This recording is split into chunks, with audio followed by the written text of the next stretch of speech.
ऐसे में अब चुनौती जीतने की सबके आगे है और सब हराने चुने भाजपा को और जीत कोई नहीं पा रहा है, ऐसा क्यों? भाजपा कहाँ जीत रही है? एक सीट बता दीजिए जहां भारतीय जनता पार्टी चुनाव जीत रही है। एक सीट खाली बता दीजिए। जो नारा इन्होंने दिया, सबको सपना दिखाया अच्छे दिन का कि अच्छे दिन आएंगे, तो प्रदेश और देश की जनता ने भारतीय जनता पार्टी पे विश्वास करके वोट दिया।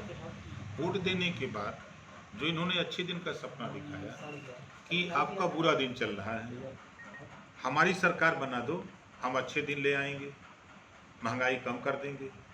अब 400 से गैस सिलेंडर बढ़ाकर 900 पार कर दिया। सरसों का तेल जो 50 रुपये था उसको बढ़ा के 250 कर दिया। अरहर की दाल 55 से 125 रुपया किलो कर दिया। पेट्रोल 60 रुपया से ले गए 100 पार कर दिया। डीजल 55 से लेकर के ले गए 92 रुपया 99 रुपया, 100 पार करने ही वाला है। महंगाई पर कोई अंकुश नहीं। लैंड ऑर्डर एकदम खराब है। इन्होंने वादा किया था देश की जनता से कि 15-15 लाख रुपया हम काला धन ले आएंगे और 15-15 लाख आप लोगों के खाते में डाल देंगे तो अच्छे दिन आपके आ जाएंगे। तो गरीबों के खाते में तो नहीं आए, लेकिन भारतीय जनता पार्टी के 2700 करोड़ रुपया स्विस बैंक में और जमा हो गए। अच्छे दिन तो भाजपा के आ गए। इन्होंने वादा किया था कि हम युवाओं को 2 करोड़ नौकरी हर साल देंगे। तो 2 करोड़ नौकरी देने के बजाय मोदी जी ने नोटबंदी करके 3 लाख कंपनी बंद कर दिया। जीएसटी लागू करके मोदी जी ने 6 लाख कंपनी बंद कर दिया। ये 9 लाख कंपनियां जो बंद हुई, इसमें गरीब, कमजोर, वंचित समाज के लोग काम करते थे। अगर ये कंपनी अनियमितता थी, लाइसेंस नहीं था, कोई बात थी तो उसको पूरा करा देते तो ये कमजोर तबके के लोग अपनी रोजी रोटी चलाते। तो आपने तो लगभग 12 करोड़ लोगों की नौकरी छीन लिया। तो अब अच्छे दिन, अब सबका पेट भर गया कि अच्छे दिन से बढ़िया हमारा बुरा दिन लौटा दो मोदी जी, हमको अच्छे दिन नहीं चाहिए। तो लोग भारतीय जनता पार्टी से उब गए हैं, कोई वोट देने के लिए तैयार नहीं है। तो ये कहाँ जीत रहे हैं? आपके बुंदेलखंड में 19 सीट है, एक सीट ही बता दें कि हम जीत रहे हैं। तो पूरे प्रदेश की 403 सीटों पर जिन्होंने वादा किया था प्रदेश की जनता से और हमसे जो वादा किया था, मैं उनका अलायंस पार्टी थी, हमसे वादा किया था सामाजिक न्याय समिति की रिपोर्ट लागू करने के लिए, जो 2001 में राजनाथ जी ने बनवाई थी। फिर लागू करने की बात आई तो इन्होंने एक राघवेंद्र सिंह को, रिटायर्ड हाईकोर्ट के जज से, एक समिति बना दी 4 सदस्यीय। वो भी रिपोर्ट आ गई, 7, 9, 11 बांट भी दिया। 30 अक्टूबर 2018 को रिपोर्ट आ गई। 2 साल 10 महीने से रद्दी की टोकरी में पड़ी है, उसको लागू नहीं किया। इन्होंने वादा किया था कि जब 2021 में जनगणना शुरू होगी तो जातिवार जनगणना हम कराएंगे, जो मुझसे कम उन्होंने वादा किया था अमित शाह जी और ओम माथुर ने। इन्होंने कहा था कि हम प्रदेश में बिजली का बिल, हम घरेलू बिजली का बिल माफ़ करेंगे, नहीं किया। इन्होंने कहा कि एक समान, अनिवार्य और फ्री शिक्षा, हम डबल इंजन की सरकार आप बनवा दो तो हम कर देंगे, नहीं किया। इन्होंने वादा किया था हमसे कि हम प्रदेश में अमन, चैन, भाईचारा पैदा करेंगे, लेकिन एक भी काम इन्होंने मेरे साथ नहीं किया जो मेरे साथ वादा किया। तो मैंने उनको इस्तीफा दे करके मैं तो लौट गया। जनता के सामने जो उन्होंने वादा किया था महंगाई कम करने का, जो भ्रष्टाचार था कम करने का, भ्रष्टाचार का आलम तो ये है कि बिना 10,000 20,000 लिए कोई दरोगा मुकदमा लिखने को तैयार नहीं। प्रधानमंत्री जी शाम को उद्घाटन करते हैं, सब छत गिर जाती है। पहली सरकार है कि मैंने देखा कि लाश लेके लोग श्मशान घाटों पर जाते हैं। इस सरकार में पहली बार श्मशान घाट से लाश गांव में आई है, आपके गाजियाबाद, नोएडा में। दूसरा, इनके शासनकाल में आपने देखा कि सुप्रीम कोर्ट के 4 जज आप लोगों के चैनल पर आकर के जनता के बीच में अपने सुरक्षा की गुहार मांग रहे थे, पहली बार ये सरकार में। ये तमाम इनके कारनामे कितने बताए जाएं तो इससे जनता उब गई है, जनता बदलाव चाहती है, जनता विकल्प चाहती है। तो हम लोगों ने विकल्प एक दिया है, भागीदारी पार्टी प्रेमचंद प्रजापति, बाबूराम पाल, रामसागर बिंद, रामकर्ण कश्यप, अनिल चौहान, कृष्णा पटेल, बाबू सिंह कुशवाहा, ओम प्रकाश राजभर, रामसागर सैनी, राम कुमार सैनी, ऐसे हम लोग 10 लोग मिलकर के भागीदारी संकल्प मोर्चा बन रहे हैं। और सपा को सब लोग देख चुके हैं, बसपा को भी देख चुके हैं, कांग्रेस को देख चुके हैं, भाजपा को देख करके पेट भर गया है। तो सब लोगों को ये उम्मीद है कि ये मोर्चा मिल करके हम लोग सरकार बनाने की कवायद में लगे। आपकी समाजवादी पार्टी के राष्ट्रीय अध्यक्ष से मुलाकात कई बार हुई, इसकी चलेगा जब मैंने आप जाएंगे उनके साथ? हमारी 2 साल से कोई मुलाकात नहीं है, 2 साल से हमारी उनकी कोई मुलाकात नहीं। 2 साल पहले मुलाकात होती थी, बात भी होती थी, लेकिन इधर हमारी मुलाकात नहीं। अचानक बीजेपी से आपका विश्वास उठा, आप गए थे उनके साथ अलायंस किया, आपने शामिल हुए, आपको कैबिनेट मंत्री बनाया। अब ये आरोप लग रहा है कि आपकी मांगें दिन ब दिन बढ़ती जा रही थी और आप अपने पद का भी दुरुपयोग कर रहे थे। ऐसे में भाजपा को मजबूरन आपको हटाना पड़ा। भाजपा ने नहीं हटाया, मैंने इस्तीफा दिया। सदन में संसदीय कार्य मंत्री विधानसभा के अंदर उन्होंने इस बात को कहा कि जब विपक्ष के किसी साथी ने कहा कि तो आपके साथ आपने इनको हटाया, तो सुरेश खन्ना जी ने सदन में भी कहा कि मैंने नहीं हटाया, ये तो इस्तीफा दे के चले गए हैं। मैंने लोकसभा चुनाव के पहले इस्तीफा दे के मैं चला आया। तो क्या राष्ट्र विरोधी ताकतें, आपको कहा जाता है कि आप लोग राष्ट्र विरोधी हैं, लगातार आप लोग राष्ट्र विरोधी गतिविधियों में लिप्त रहते हैं, आप लोग देश का हित नहीं सोचते हैं, ऐसा क्यों कहते हैं लोग? राष्ट्रवाद की परिभाषा पहले भारतीय जनता पार्टी पढ़ी है। राष्ट्र विरोधी काम तो भारतीय जनता पार्टी करती है। राष्ट्रवाद की परिभाषा ये कहती है कि देश में अमन चैन हो, भाईचारा हो, सब लोग मिल के रहें। लेकिन ये क्या करते हैं, हिंदू मुसलमान, मंदिर मस्जिद, अगड़ा पिछड़ा, झगड़ा झंझट का काम, विवाद पैदा करके गरीबों का हिस्सा लूटना, गरीबों को हिस्सा न देना, यही काम करते हैं। लड़कियां सुरक्षित है, महिलाएं सुरक्षित है, दावा किया जा रहा है परिपक्व से। हाथरस की घटना एक उदाहरण है। हाथरस की घटना एक उदाहरण है जहां पूरी सरकार अपराधियों को बचाने में लगी और 12 बजे रात सरकार के इशारे पर डीएम ने लाश जलवा दिया। वो तो धन्य है पत्रकार साथी आप लोग कि जिन्होंने उसको बखूबी दिखाया, जिसके बाद सुप्रीम कोर्ट ने संज्ञान लिया, सीबीआई जांच हुई, दूध का दूध पानी का पानी हो गया। कहाँ सुरक्षित?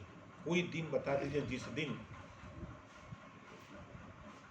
हत्या, लूट, डकैती, बलात्कार न होता है, कोई दिन एक ऐसा जाना नहीं। नाम बदलने का बड़ा इस समय चलन चल रहा है, चाहे वो नाम जिलों का हो, चाहे वो नाम खेल रत्न का हो। अब तो सियासत खिलाड़ियों पर आ गई है, तो क्या आप एक खिलाड़ी बनेंगे?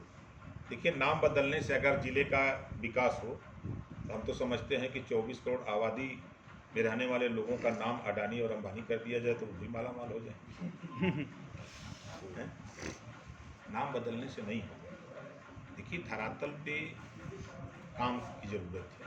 आज आपके ही जिले में एक जाति है बारात, आज भी उस जाति के साथ इतना बड़ा भेदभाव होता है, छुआछूत इतना चरम पे है कि मुझे आश्चर्य है कि आज़ादी के 75 साल में ये व्यवस्था, एक तरफ सबका साथ सबका विकास की बात हो रही है और एक तरफ उसके साथ बरार जाति के साथ क्या हो रहा है।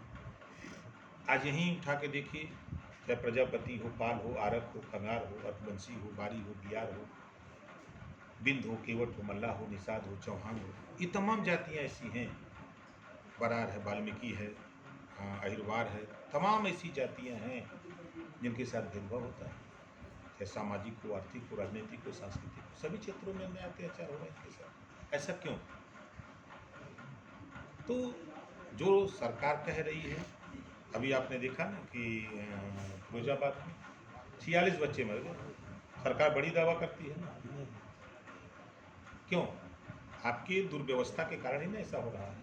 आप अगर पहले से अलर्ट होते, ये डेंगू और मस्तिष्क ज्वर बरसात के समय ही होता है, इसके लिए सरकार अगर अलर्ट होती तो वो 46 बच्चे जो मरे हैं इस परिवार के, आज ऐसी नौबत नहीं आती। लेकिन सरकार सिर्फ टीवी और अखबार पर विश्वास करती है, धरातल पे नहीं। तो क्या 2022 में आप किसी साथ नहीं जाएंगे? समाजवादी पार्टी के साथ, बसपा के साथ नहीं जाएंगे आप? देखिए, भारतीय जनता पार्टी को छोड़कर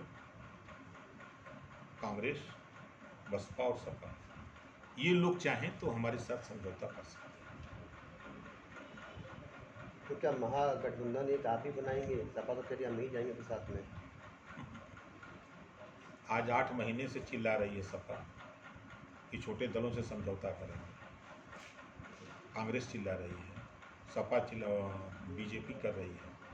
आपने देखा ना, अभी संजय निषाद को, अनुप्रिया पटेल जी को 2 साल किसी को नहीं पूछा अब चुनाव आ गया तो इन दोनों को गठबंधन की बात पढ़ा रहे हैं पार्टी। तो आप जो मुख्यमंत्री पद की दावेदार की होड़ में लगे हैं, ऐसी बातें सामने आ रही हैं। नहीं, हमारे मोर्चे का साफ साफ है कि सरकार बनेगी तो हम सरकार बनाने के बाद 5 साल में 5 जाति का बेटा मुख्यमंत्री बनाएंगे, अब 20 डिप्टी सीएम बनाएंगे, अब 20 जाति का। लेकिन ये आरोप लगते हैं कि आपकी कहते थे कि डबल इंजन की सरकार है, फिर आप 5 इंजन कैसे जोड़ देंगे सरकार में। देखिए, उत्तराखंड में 4 साल में 3 सीएम बने, उत्तर प्रदेश में पूर्ण बहुमत की सरकार है फिर भी 2 डिप्टी सीएम क्यों, आंध्र प्रदेश में 5 डिप्टी सीएम क्यों, बिहार में 3 डिप्टी सीएम क्यों। तो सभी जातियों की अब उम्मीदें बढ़ गई हैं कि हमको भी हिस्सेदारी मिले, हम भी सीएम बने, हम भी डिप्टी सीएम बने, हमारी भी पहचान हो, हम भी हक अधिकार हिस्सेदारी के लिए हम भी समाज में पहचान अपनी हो। इसके लिए जब हमने सबका अध्ययन किया, इसी यूपी में बहुजन समाज पार्टी और भारतीय जनता पार्टी ने 6-6 महीने का समझौता किया था कुर्सी के लिए, मुख्यमंत्री के लिए। अगर 6-6 महीने का हो सकता है तो हम लोग 7 साल भर का कर रहे हैं। हमारे 5 सीएम का काम होगा घरेलू बिजली का बिल 5 साल लगातार माफ़ करना, 5 चाहे 5 जाति का हो, 5 का एक ही काम होगा। 5 का एक ही काम होगा कि गरीबों का इलाज निःशुल्क फ्री में कराने का, एक समान अनिवार्य और फ्री शिक्षा का। हम प्रदेश में अमन चैन भाईचारा चाहते हैं, हम प्रदेश में पत्रकार आयोग का गठन चाहते हैं, जो फोटोग्राफर हैं हम उनका दुर्घटना बीमा चाहते हैं, उनको पेंशन चाहते हैं। इन सब चीज़ों की लड़ाई हम लड़ते हैं। क्या तालिबानी में निपटेंगे आप लोग? तालिबानी बड़ा संकट है देश के बारे में, काफ़ी बातें सामने आ रही हैं, सोशल मीडिया में आ रही हैं, लोग बता रहे हैं कि तालिबान कुछ ऐसा हो सकता है प्रदेश में। ये बीजेपी ला रही है, बीजेपी के पास कोई मुद्दा तो है नहीं, कोई धरातल पे कोई काम किए हो उसकी चर्चा ये करें। तो अब वो तालिबान की चर्चा कर रहे हैं, अब तालिबान को ला करके वोट लड़ाएंगे, उनको लेके लड़ेंगे। उससे तो खतरा यहाँ है, हम जहाँ बैठे हैं बुंदेलखंड में। फिर मैं कह रहा हूँ उस बरार जाति के विषय में अगर सोचा जाए, अहिरवार के विषय में, वाल्मीकि के विषय में सोचा जाए, आ जाए इतनी संख्या में प्रजापति है, खंगार है, आरक है, बारी है, बियार है, रजवार है, बिंद है, निषाद है, कश्यप है।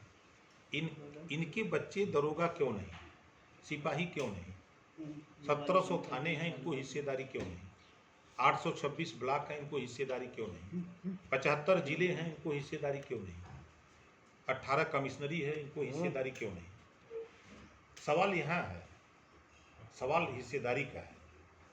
तो सरकारें जो बन रही हैं, सरकारों का ध्यान मूलभूत गरीबों को रोटी, कपड़ा, मकान, शिक्षा और दवाई चाहिए।